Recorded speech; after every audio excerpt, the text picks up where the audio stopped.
CIMS अस्पताल ने भारत के मेडिकल क्षेत्र में रचा नया इतिहास।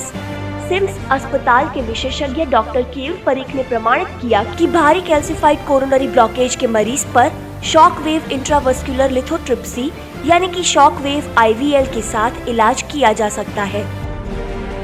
68 साल के मरीज को उच्च रक्तचाप यानी कि हाइपरटेंशन था, पहले से अतिग्ल ग्रंथिता यानी कि हाइपरथायरॉयडिज्म था। 2004 में एंजियोप्लास्टी किया गया था।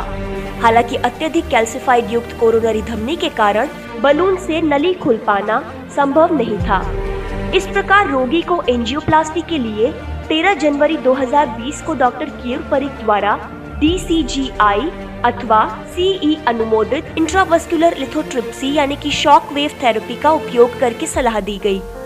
ये इंट्रावस्कुलर लिथोट्रिप्सी प्रक्रिया करना अपने आप में एक चुनौती थी, मगर चुनौती पर खरे उतरना डॉक्टर केयूर परीख की खूबी रही है। सारी चीजों का अध्ययन करके मरीज के रिश्तेदारों की रजामंदी के बाद डॉक्टर्स ने शुरू किया एक नया अभ्यास, ताकि मरीज को कोई आंच न आए। आइए जानते हैं क्या है ये इंट्रावस्कुलर लिथोट्रिप्सी प्रक्रिया। कैथ लैब में की जाने वाली प्रक्रिया में एक खास गाइड कैथेटर का उपयोग होता है। इस गाइड कैथेटर को कैल्सिफिक स्टेनोटिक धमनी में सीधे टिप व तार से गुजारने के लिए दाएं रेडियल धमनी के माध्यम से डाला जाता है।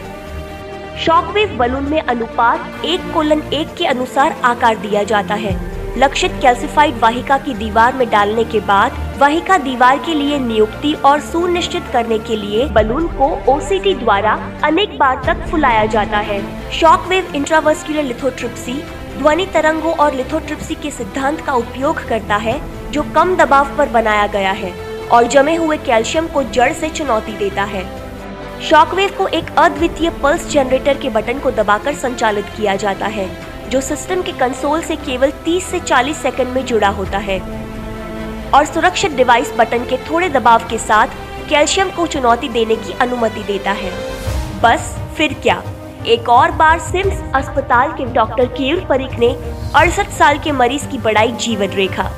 ठीक ऐसे ही डॉक्टर केयूर परीख ने अपनी टीम के साथ मिलकर सबसे पहले 2 ट्रांसरेडियल और 1 ट्रांसफेमोरल इंट्रावस्कुलर लिथोट्रिप्सी यानी कि शॉक वेव IVL का उपयोग करते हुए भारी कैल्सिफाइड कोरोनरी धमनियों के इन 3 मामलों का सफलतापूर्वक उपचार कर इस क्षेत्र में एक नया कीर्तिमान स्थापित किया है।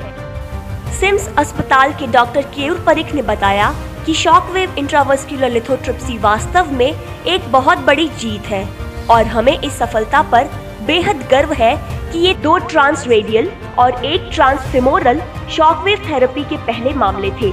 इन तीनों मामलों में अत्यधिक दबाव पर भी पारंपरिक बलून विफल हो गए थे। अपने कोमल हृदय को विश्व स्तरीय देखभाल दें। सदा अग्रसर सिम्स अस्पताल, जहां होती है मरीज की पूरे दिल से देखभाल।